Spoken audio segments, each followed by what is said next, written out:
Hi everyone, welcome back to this channel. In this tutorial, I will show you how to join the Call of Wheels concert in Heartopia.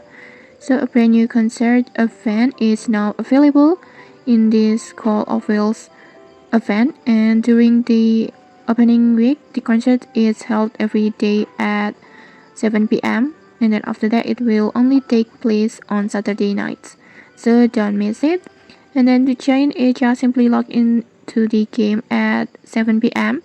and you will receive a call from Atara, and then just follow the quest and head to the wheel mountain like this, and then next just wait for the concert to begin. And once it starts, you'll go through several fun phases, and the first phase, just use any actions or emote that you have to complete the quest like this. And then the next is the bubble party phase. Just pop as many bubbles as you can while this event is active like this. Just pop the bubbles. And then for the last, you will enter the performance phase where you need to interact with another players.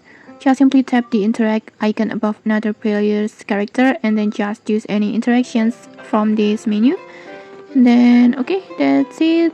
Once you have completed all the phases, you can immediately claim your rewards and leave the event like this. And okay, that's it. If you found this helpful, don't forget to like, comment, and subscribe for more tutorials. Thanks for watching and see you.